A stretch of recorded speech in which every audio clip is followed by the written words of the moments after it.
टिहरी जिले के लंबगांव क्षेत्र में देवल गांव निवासी केतन लाल की मौत के मामले ने पूरे क्षेत्र को झकझोर कर रख दिया है। परिजनों ने आरोप लगाया है कि प्रेम प्रसंग के चलते केतन और उसके मित्र दिवाकर डिमरे को रात भर बंधक बनाकर बेरहमी से पीटा गया, जिसके बाद केतन की मौत हो गई। पुलिस ने शिकायत के आधार पर हत्या सहित गंभीर धाराओं में मुकदमा दर्ज कर जांच शुरू कर दी है। जानकारी के मुताबिक केतन लाल ने 7 जून की रात करीब 11:30 बजे अपने मित्र दिवाकर डिमरे को फोन कर खोलगढ़ गाँव तक छोड़ने के लिए कहा था। दिवाकर बाइक से केतन को छोड़ने गया, लेकिन गाँव पहुंचते कुछ लोगों ने दोनों को घेर लिया। आरोप है कि लाठी डंडों से मारपीट करने के बाद दोनों युवकों को एक कमरे में बंद कर दिया गया, जहां पूरी रात उनके साथ मारपीट की गई। घायल दिवाकर डिमरी के अनुसार केतन को सबसे अधिक पीटा गया। मारपीट में दिवाकर के सिर पर 3 टांके और उसका हाथ भी फ्रैक्चर हो गया। सुबह दोनों को छोड़ा गया और परिजनों को सूचना दी गई। जब परिवार मौके पर पहुंचा तो दोनों की हालत गंभीर थी। केतन को सामुदायिक स्वास्थ्य केंद्र लंबगांव ले जाया गया, लेकिन अस्पताल पहुंचने से पहले ही उसकी मौत हो गई। 8 जून को मृतक के पिता धनपाल लाल ने थाना लंबगांव में तहरीर देकर ऐश्वीर सिंह परमार और उसके पिता सहित अन्य लोगों पर बंधक बनाकर मारपीट करने का आरोप लगाया।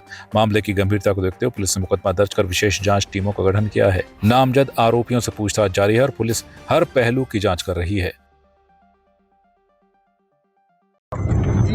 अच्छा, तो बुलाया किसने तेरे को वहाँ? लड़की ने। हैं? लड़की ने। और उसके बाप ने भी? नहीं। बाबा के बाबा अच्छा।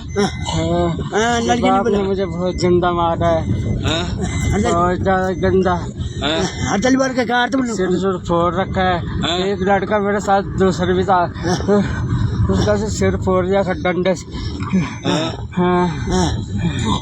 अच्छा, डंडे से फोड़ी बोलता हूँ। मैं दोनों हाथ भी तोड़ रखे हैं इनके। क्या क्या लगा तेरे को? साजिश तो नहीं थी ये कुछ? ये साजिश थी उनकी। हैं? लड़के ने बुलाया और लड़के के बाप ने तुम्हें अंदर ही बंद किया।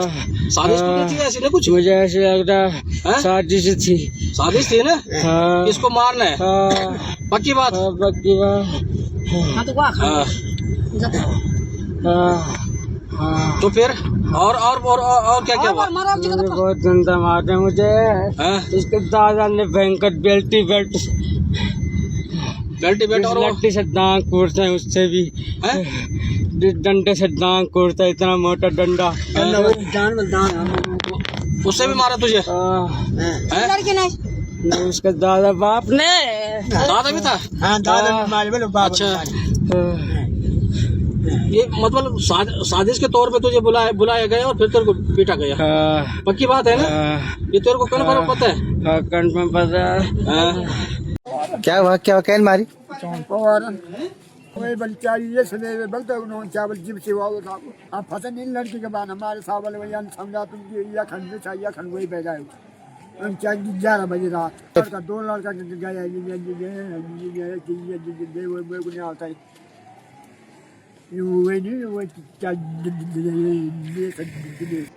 कौन बुलाए? कौन बुलाए? हाँ, ताइन बुलाए। हुआ पता ही ना ना दुनिया में आ जाता है, उनको खोबरो फाड़ियो। ओ का ये बाप रे। दिने से उन्हें आओ। ओहो, आता है उनको खोबरो फाड़ियो। वो जिंदो? हाँ, वो तो नहीं तिर चली। हाँ तक कनिबल बाती। हाँ मेरे लड़का या कहीं केन मारते हैं, केन मारी, कहीं एक केन मारी। अभी पहली बार बेल्ट के गाड़ी बेल्टन मारे और तब वही लेवल फुलेट लेवल दे बात तो लेवल फुलेट बाबा तो फुलेट मारे देखे कर गौ देखा। लेकिन वो जाते तुम भी देखे कर गौ देखा नते उठे साहब पूरे पर वही जो भी भाई हैं बाबा मेरे ये कर लो और कितना बहुत गलत घटना ये है भाई जी। ये लड़का मुझे सुबह बता रहा था। सुबह जब वो रात को हमने उसको कमरे में से सुलवा दिया था। वो अलग कमरे में था, हम अलग कमरे में था। तुम्हारे हाँ, अब ये साजिश थी कि क्या थी, जो किसी ने इसको रात को बुलाया कि क्या हुआ क्या नहीं हुआ। ये रात को खोलकर पहुंच गया। अब कैसा पहुंचा क्या पहुंचा वो इसके बारे में मुझे कोई पता नहीं है। ठीक है, 2 लड़का जब मैं सुबह सो रखा था तो उस टाइम उसका इसी लड़के के फोन से उसका फोन आया था। फोन तो घर से ना, इस लड़के का फोन से उसने फोन किया कि मैं यशवीर बोल रहा हूँ खोलगढ़ से। अच्छा। हमारा लड़का कहाँ है? तब मैं खड़ा उठा, देखा मैंने कमरे में उसने कुंडी लगा रखी थी। उसके बाद फिर मैंने उसको कॉल करने की बैक करने की कोशिश की, उसने फोन नहीं उठाया। फिर उसने बाद में कॉल की कि भाई क्या करूं मैं इसका। हाँ। मैंने भाई मैं क्या कर सकता हूँ भाई, अगर मैंने कहा गलती हो गई है तो मैं लेने आ जाता हूँ। अगर हो गया उससे इतना बड़ा गुनाह हो गया तो अगर मैं लेने पहुंच जाऊंगा बस। और नहीं तो प्रशासन है ही है, प्रशासन के हवाला कर दे। जो कहीं चोरी अगर कहीं चोरी पे है, मैं ये भी नहीं कहता कहीं चोरी पे है या कहीं लड़की के चक्कर में या कहीं कुछ है, तो मैंने ये भी उसको नहीं बोला कि अगर वो प्रशासन के हवाले भी कर देता, लेकिन उसको मारने की अथॉरिटी दी किसने दी? प्रशासन तो था ना, वो प्रशासन के हवाले उसको कर देता कि भाई ये लड़का चोरी के मकसद से यहाँ आया या वो लड़का किसी मकसद से यहाँ आया, ठीक है, या मुझे फोन कर दा। ऐसा हुआ भाई साहब हाँ। कि उन्होंने उसको रात को फोन किया, जिस लड़का जो मृतक है लड़का उसको हाँ। रात को फोन किया, हाँ। 12, 12:30, 1 बजे रात को फोन किया। हाँ। जब उसको फोन किया उसने बोला कि मैं आ गया। हाँ। तो उसने उसके बाद गाड़ी नहीं थी होगी या कुछ नहीं रहा होगा, है ना। फिर उसने मेरा लड़का कल बम्बई से घर आया, ओहो, ठीक है। उसने मेरे लड़के को बोला कि भाई जी मुझे छोड़ दो, अब हमें गांव के प्रधान है अभी, हाँ। ठीक है। अब पढ़ना रात में किसी काम पड़ेगा तो हमें अब फिर यार दोस्ती भी है, यारी दोस्ती भी है। हाँ, चल यार। अब मैं उसने बोला कि यार भाई जी तुम मुझे वहाँ छोड़ दो। अब जैसे हो गया उन्होंने सड़क में उनको पकड़ दिया, सीधा दोनों को सड़क में पकड़ दिया, घसीट के अपने घर ले गया, रात को मारा पीटा बुरे ढंग से। अब ये लड़का शासन प्रशासन तो था, इतनी बड़ी गलती हो गई, उसको पकड़ के बंद करते, उसमें पुलिस को फोन करते, उसको हवाले करते। शासन प्रशासन था, बिल्कुल, उसको बिल्कुल। माँ बाप को फोन करते, माँ बाप को हाँ, फोन उनको करते। वहाँ बुलाते हैं। इसका मतलब ये थोड़ी कि किसी को जान से मार दो। शासन प्रशासन किस लिए बैठे लमगांव में? बंद करके रखते। मुझे शासन प्रशासन से ये निवेदन है कि इनको पूरे खानदान को तब तक हम यहाँ से लाश नहीं उठाएंगे जब तक ये न पंचनामा होगा, कुछ नहीं होगा, जब तक वो लोग इधर नहीं आए और जब गिरफ्तार नहीं हुए तब तक। और इस धनपाल लाल को न्याय मिलना चाहिए, है ना। इसका तो बड़ा लड़का है, इसको न्याय मिलना चाहिए। अगर न्याय नहीं मिलेगा हम शासन प्रशासन के हम कहीं पे धरना प्रदर्शन करेंगे और फिर इसको न्याय दिलाएंगे। उसके लिए शासन प्रशासन है, शासन प्रशासन उसको बंद करके रखते, पंच प्रधान को बुलाते, है ना, उसके परिजनों को बुलाते, तुम्हारा लड़का इस ढंग से कोई गलत पाया गया, सबको बुलाते, उसकी जानकारी देते, पर मानने का अधिकार किसी ने नहीं दिया। ये शासन प्रशासन का काम है। किसी ने कोई गलती कर दी, कोई गुनाह कर दिया तो शासन प्रशासन उसको जेल भेज सकता है, कुछ भी सजा दे सकता है। सारा दंड देना काम है। अधिकार नहीं किसी को तुम बिल्कुल जज कर दो, जान से मार दो, ये आम आदमी का अधिकार नहीं है। और इस प्रकरण में तब तक डेड बॉडी नहीं उठेगी, कोई पंचनामा नहीं होगा जब तक उसका पूरा खानदान यहाँ उठा के पुलिस वाले नहीं जाते हैं, पूरा परिवार। और जो इसमें दोषी पाए जाएंगे उनको सीधे जेल भेजे जाए, तब जाके डेड बॉडी के बारे में अगर इनका अधिकार, उससे पहले नहीं। बस खटीमा सीमांत क्षेत्र के पीलीभीत स्थित शारदा सागर खंड में इस वर्ष ठेका नीलामी से विभागीय राजस्व में उल्लेखनीय बढ़ोतरी दर्ज की गई है। उपखंड सेकंड खटीमा के कर्मचारी अवधराम के प्रयासों से विभाग को बड़ी आर्थिक सफलता मिली है। पिछले वर्ष जिस ठेके की नीलामी 1.5 लाख रुपए में हुई थी, वहीं ठेका इस बार 5,75,500 रुपए में नीलाम हुआ। इस नीलामी से विभाग को 4.5 लाख रुपए से अधिक का अतिरिक्त राजस्व प्राप्त हुआ है। अधिकारियों ने अवधराम की कार्यशैली और समर्पण की सराहना करते हुए इसे विभाग के लिए बड़ी उपलब्धि बताया। शारदा सागर जलाशय के 17 से 19 के मध्य में जो है कमलगट्टा, टाटर और घास, नरकुल इत्यादि का जो है ठेका हुआ है, जिसमें 10 लोगों ने प्रतिभाग किया है।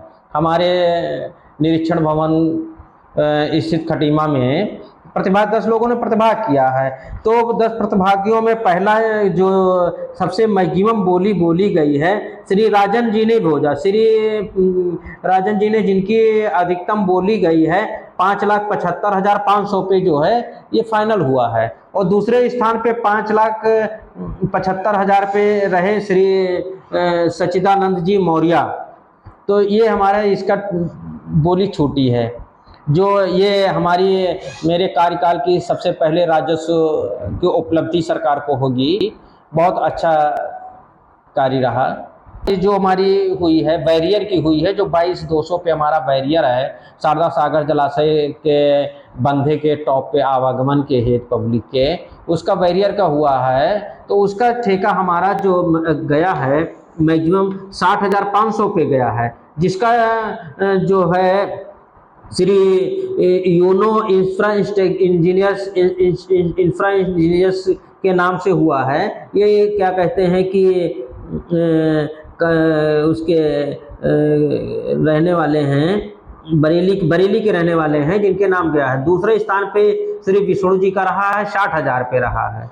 ये हमारी जो है पूरी पारदर्शिता और पूरे शुचिता के साथ जो है हमारा ये हुआ है, जिसमें हमारे थाना कोतवाली के पुलिस फोर्स भी थी कि किसी तरीके से कोई अराजकता ना फैलने पाए।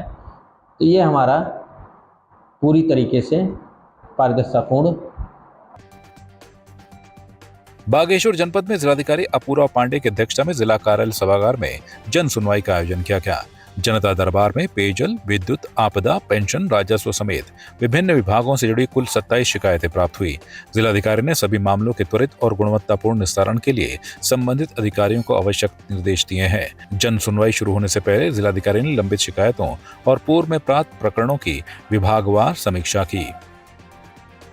आज जो जन सुनवाई का आयोजन किया गया उसमें हमारे पास 27 शिकायतें प्राप्त हुई और अधिकांश शिकायतों का हमने स्थल पर ही निस्तारण किया।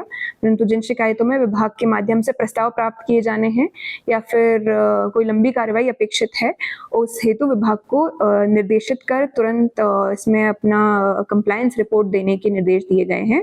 इसके अतिरिक्त पिछले जन सुनवाई में भी जो हमको कंप्लेंट्स प्राप्त हुई उनका भी हमने आज एक रिव्यू किया और कई विभागों ने तो अपनी जो शिकायतें थी उनको निस्तारित कर दिया गया था, परंतु कुछ शिकायतें ऐसी प्राप्त हुई जो कि 1 सप्ताह के बीत जाने के उपरांत भी नहीं निस्तारित की जा चुकी हैं।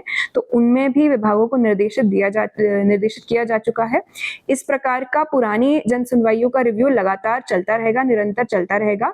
इसलिए विभागों से भी ये अपेक्षा की गई है कि तुरंत इन सभी कंप्लेंट्स को निस्तारित कर कंप्लायंस रिपोर्ट जिला कार्यालय में उपलब्ध कराना सुनिश्चित करें।